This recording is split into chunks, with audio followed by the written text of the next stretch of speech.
Hello, my dear students. Assalamu alaikum. How are you? I am fine. I am Jahangir Alam, your English teacher. Welcome to my English class. Today's topic is structure of tense.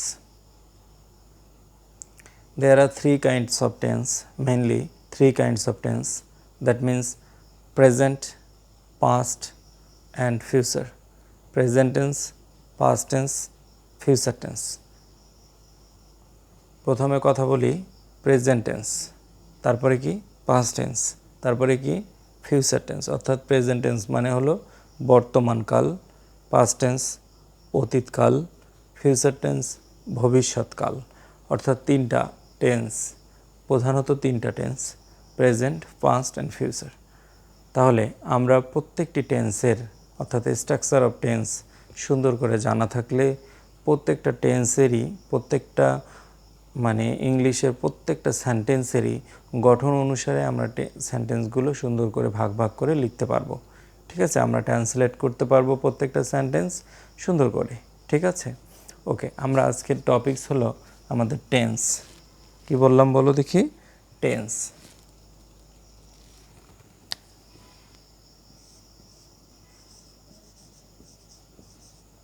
Tense অর্থাৎ কাল, এটা আমরা জানি, তাই না? Tense firstly তিন প্রকার tense. কয় প্রকার টেন্স? তিন প্রকার। একটা প্রেজেন্ট, একটা পাস্ট, একটা ফিউচার। ওকে, প্রথমে লিখি প্রেজেন্ট, আরেকটা কি পাস্ট, আরেকটা কি ফিউচার। এই তিনটা টেন্স অর্থাৎ present, past and future. Present tense means বর্তমানকাল,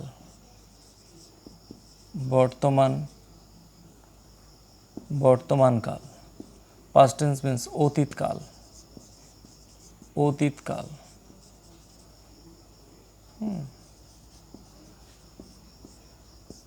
তারপর কি ভবিষ্যৎকাল।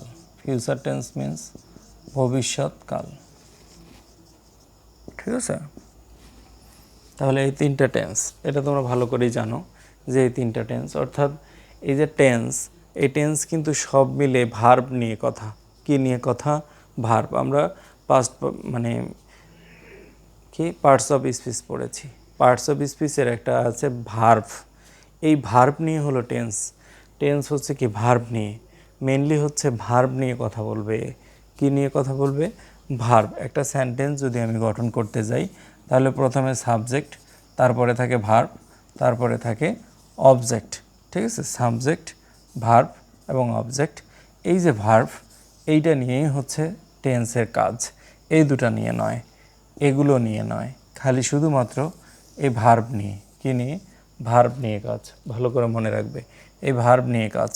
অর্থাৎ যত কিছু বসবে এই ভার্ব নিয়ে। তাহলে প্রথমে ভার্বের যে ক্লাসটা আছে সেটা সুন্দর করে দেখতে হবে। ভার্ব কি কি বিষয় নিয়ে আলোচনা করা হয়েছে ভার্বে।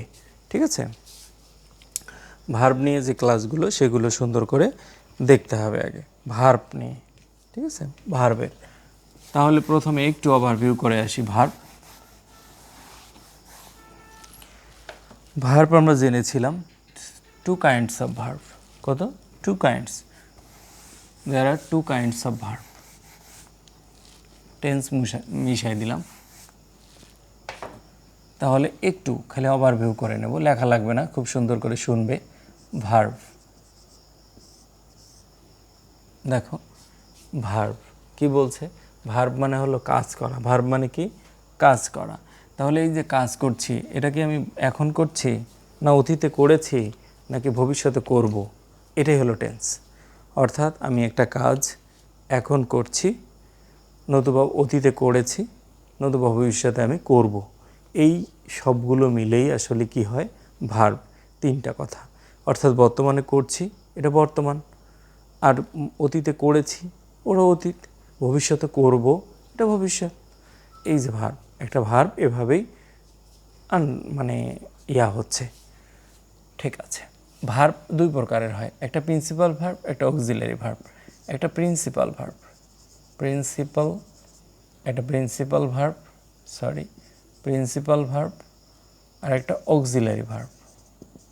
এটা লেখার আমি বলছি প্রথমে, লিখতে হবে না, জাস্ট একটু ওভারভিউ করে আসছি। প্রিন্সিপাল ভার্ব মানে প্রধান, যেটা হলো মেইন ভার্ব, আমরা কি বলি একে? Main verb. আর এটাকে বলি অক্সিলারি ভার্বটাকে বলি হেল্পিং ভার্ব। কি বলি? Helping verb. অর্থাৎ এটা প্রিন্সিপালটা হলো মেইন মানে প্রধান ভার্ব, অক্সিলারিটা হচ্ছে কি? Helping verb. এটা কি হেল্প করে, ঠিক আছে? দুইটাই ভার্ব। তাহলে একটা আমি সেন্টেন্স লিখলাম যে he is going to Dhaka. হ্যাঁ, সে ঢাকা যাচ্ছে। ওকে, ঢাকা। তাহলে দেখো এইখানে ইজ গোয়িং, এটা তো সাবজেক্ট, এটা অবজেক্ট। তাহলে ইজ গোয়িং আছে, এখানে দুইটা ওয়ার্ড আছে, দুইটা ওয়ার্ডেই আসলে কি? ভার্ব। দুইটা ওয়ার্ডেই কি? ভার্ব। আবার যদি আমি বলি যে হচ্ছে হ্যাড বিন ওয়ার্কিং, দেখো হ্যাড বিন ওয়ার্কিং, বা সামনে যদি দেই হি হ্যাড বিন ওয়ার্কিং, তাহলে এই যে হ্যাড বিন ওয়ার্কিং, এতটুকু তিনটা ওয়ার্ড, তিনটা ওয়ার্ডেই এখানে ভার্ব। তার মানে এই দুটো অক্সিলারি, এটা মেইন। তাহলে দেখো মেইন কথা হচ্ছে এখানে টেন্স আসলে এই ভার্ব নিয়েই কাজ করবে। এই যে সাবজেক্ট এবং অবজেক্ট নিয়ে কোনো কাজ করবে না, শুধুমাত্র কি? ভার্ব নিয়ে কাজ করবে। আর একটা ট্রান্সলেট করতে গেলে এই ভার্বটা মেইন উদ্দেশ্য। ভার্বটা ভুল হয়ে গেলে ভুল হয়ে যাবে, ভার্বটাই হচ্ছে আসল, ঠিক আছে? একটা সেন্টেন্সে ভার্ব ছাড়া কোনো সেন্টেন্সই হয় না। ভার্ব ছাড়া কি কোনো সেন্টেন্স হয় না, কিন্তু সাবজেক্ট ছাড়া সেন্টেন্স হয়, অবজেক্ট ছাড়া সেন্টেন্স হয়, কিন্তু ভার্ব ছাড়া কোনো সময়ই সেন্টেন্স হয় না, ঠিক আছে? ওকে, তাহলে আবার আসি আমরা টেন্সে। আবার কোথায় আসলাম? টেন্স। ভালো করে দেখো, টেন্স, প্রেজেন্ট টেন্স।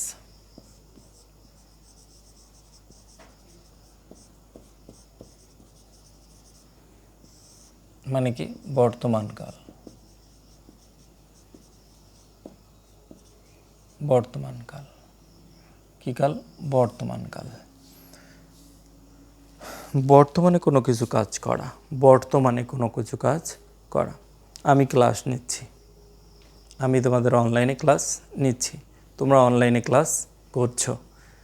তাহলে তোমরা অনলাইনে ক্লাস করছো, আমি অনলাইনে ক্লাস নিচ্ছি।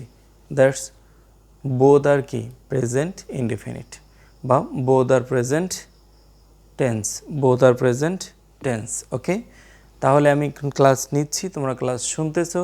আমি ঢাকা যাচ্ছি, বা আমি স্কুলে যাচ্ছি, বা আমি বর্তমান ভাত খাই, আমি ক্লাস নেই, আমি স্কুলে যাই। দ্যাট মিন্স কি? Present tense. অর্থাৎ ভার্বের কাজগুলো যখন বর্তমান সময়কে নির্দেশ করবে তখন সেটা প্রেজেন্ট টেন্স। বর্তমান সময়কে নির্দেশ করতে হবে। বর্তমান সময় কেমন? আমি বলি যে আমি ভাত খাই, আমি স্কুলে যাই, আমি ক্লাস নেই, আমি মোটরসাইকেল চালাই, ঠিক আছে? আবার আমি যদি বলি আমি ক্লাস নিচ্ছি, আমি বই পড়তেছি, আমি ঢাকা যাইতেছি, একই কথা, এগুলো বর্তমানে হচ্ছে, ঠিক আছে? আমি কাজটি করেছি, এটাও বর্তমানেই হয়েছে, তাই না? আমি 2 ঘন্টা ধরে সাইকেল চালাচ্ছি, এটাও বর্তমানে হচ্ছে। এখন কথা হলো যে কতগুলো সেন্টেন্স আমি বললাম, কতগুলো বাক্য বললাম, সব বাক্যরই তো ট্রান্সলেট বা সব বাক্যই একই রকম গঠনে হবে না। হবে? একই রকম গঠনে হবে না। তা একই রকম যেহেতু গঠনে হবে না, সেহেতু একই টেন্সের স্ট্রাকচারে এদেরকে ফেলানোও যাবে না। তাহলে এই অনুযায়ী আমরা টেন্সকে 4 ভাগে ভাগ করেছি, প্রত্যেকটা টেন্সকে। অর্থাৎ আমরা প্রথমে পড়লাম কি?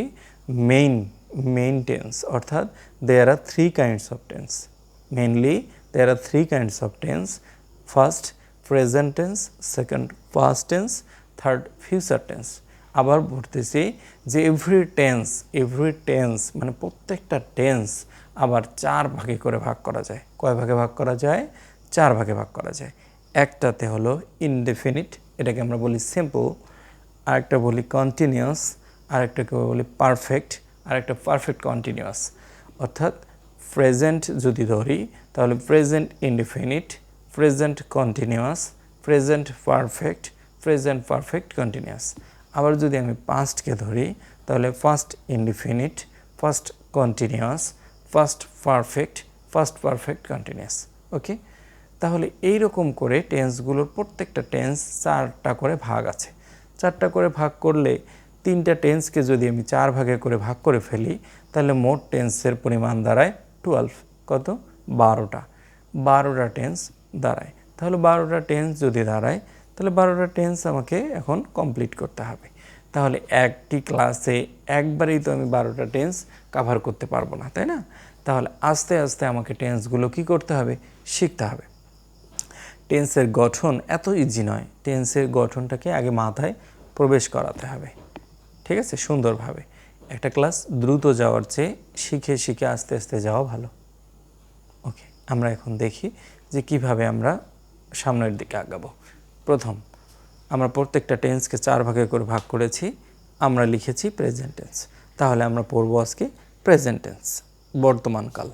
ফার্স্ট, বর্তমানকালের প্রথম টেন্সটি ছিল present indefinite.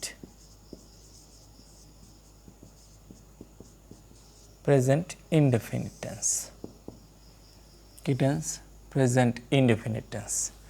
Present indefinite tense. Okay, present indefinite tense. তোমরা ভাবতে পারো যে এখানে আলো, লাইটের কারণে, লাইট ছাড়া আসলে দেখা যাচ্ছে না, এই কারণে আমি লাইটটা দিয়েছি। কিন্তু লাইট দেওয়ার কারণে এখানে একটি প্রতিফলন পড়েছে। প্রতিফলনে আমি এখানে লিখব না, তোমরা দেখতে অসুবিধা হলে এই প্রতিফলনে আমি লিখব না। তবে লাইটটা দেওয়ার কারণে একটু ঝকঝকা লাগছে। লাইট অফ করে দিলেও দেখা যাবে, কিন্তু একটু খারাপ লাগবে। তোমাদের লেখা অসুবিধা হবে না ইনশাআল্লাহ। হ্যাঁ, সুন্দর করে দেখব। ওকে, এবার দেখো প্রেজেন্ট ইনডিফিনিট টেন্স। আগে বলি প্রেজেন্ট ইনডিফিনিট টেন্সটা কীরকম, একটু কথাটা শোনো। প্রেজেন্ট ইনডিফিনিট টেন্সটা কীরকম হয়? প্রেজেন্ট ইনডিফিনিট টেন্সটা হলো যে বর্তমানে কোনো কাজ করি, কোনো কাজ করি, কোনো কাজ মানে কোনোটা খাই, কোনো কোথাও যাই, এরকম বোঝাবে। অর্থাৎ কোনো কাজ করি, খাই, যাই, সেম জিনিস, ঠিক আছে?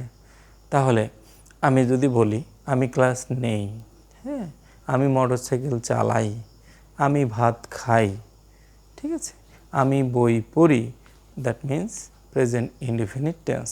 কিন্তু কথা হলো প্রেজেন্ট ইনডিফিনিট টেন্স হতে গেলে 2 প্রকারের কাজ হতে হয়। একটা হলো চিরন্তন সত্য। কেমন চিরন্তন সত্য? চিরন্তন সত্যটা কীরকম?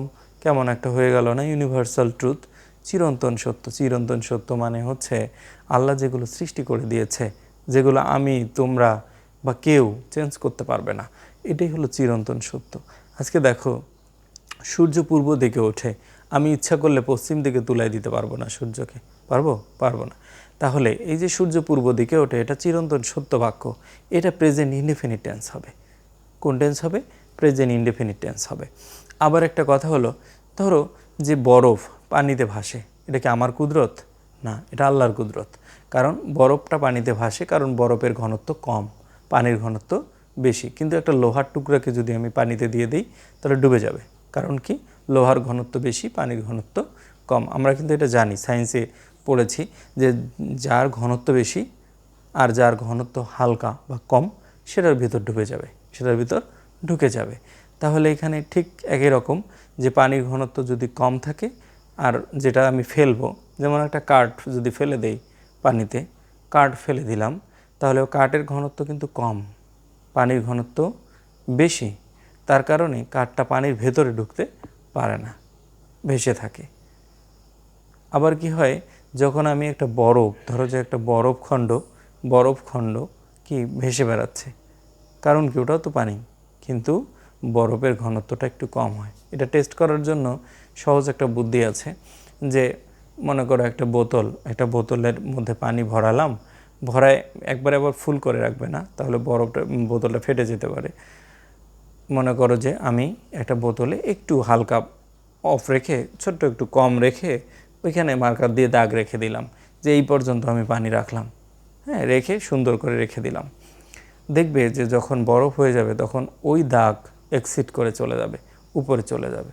কারণ কি, তখন পানির ঘনত্বটা বেড়ে গেছে, বরফ হওয়ার কারণে ঘনত্বটা হালকা হয়ে গেছে, কমছে, এর জন্য একটু বেড়ে গেছে। এই কারণেই আমরা বলি বরফের ঘনত্ব কম, পানির ঘনত্ব বেশি। এই জন্য কোথাও কী হয়, পানিতে ডুবে যায়, না পানিতে ভেসে বেড়ায়। ঠিক আছে, ওকে। তাহলে আমরা একটু কথায় আসি। তাহলে আমরা একটা পাইলাম যে ইউনিভার্সাল ট্রুথ মানে চিরন্তন সত্য। চিরন্তন সত্য, ইউনিভার্সাল ট্রুথ মানে হলো কি, চিরন্তন সত্য। চিরন্তন সত্য লিখি, ইউনিভার্সাল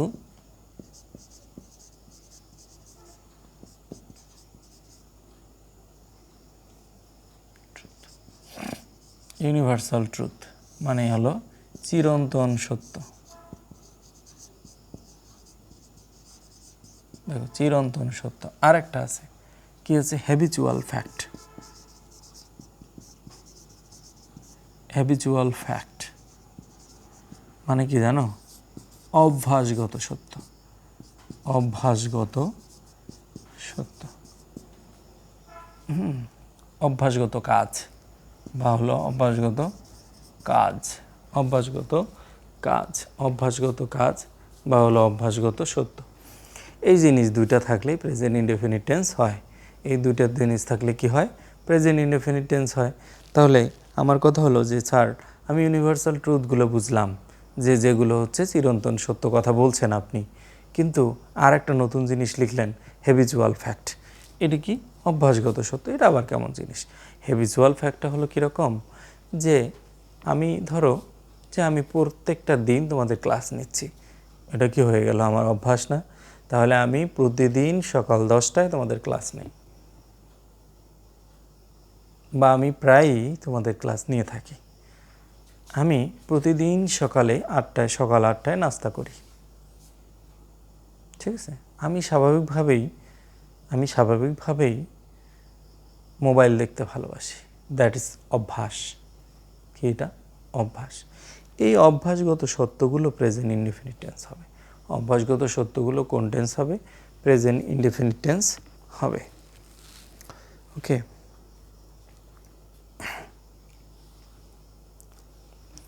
বুঝছো তোমরা? ক্লিয়ার? আমি যেটা বোঝাতে চাচ্ছি সেটা কি ক্লিয়ার? ওকে, তাহলে প্রেজেন্ট ইনডেফিনিট টেন্স আমরা শিখলাম কখন কোনভাবে হবে, এটা শিখলাম। এবার আমরা একটু গঠনটা দেখব। দেখো, নিচে লিখছি গঠন। Subject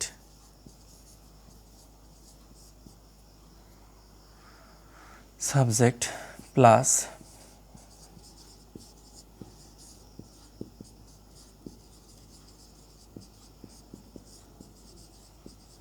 present form, object plus বাকি অংশ।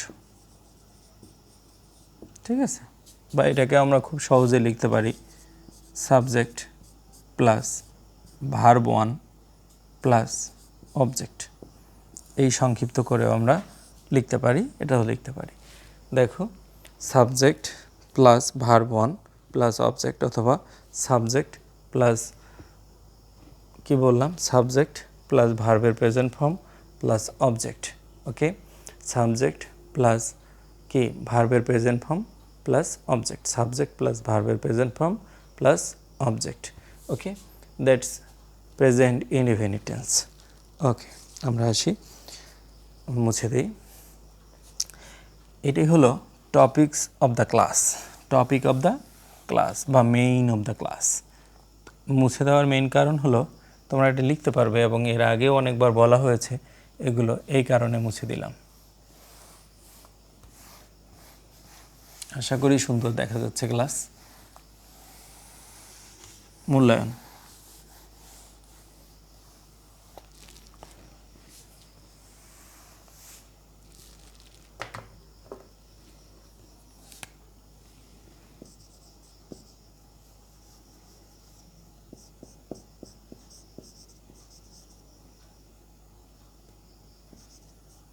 Evaluation test.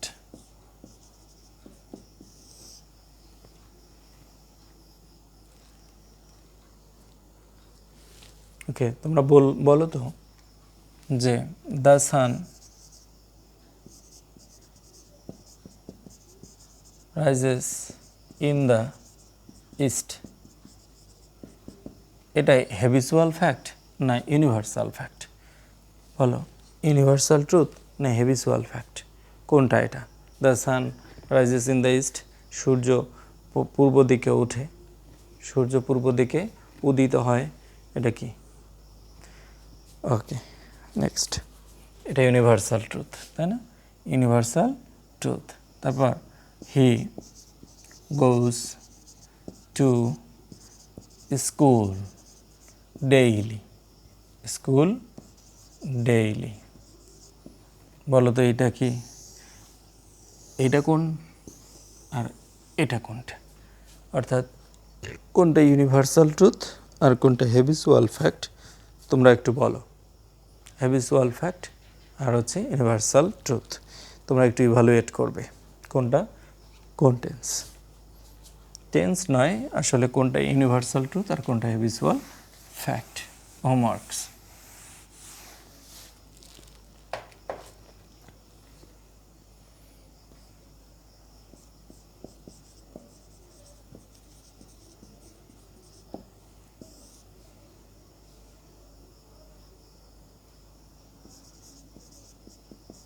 Write 5 sentences.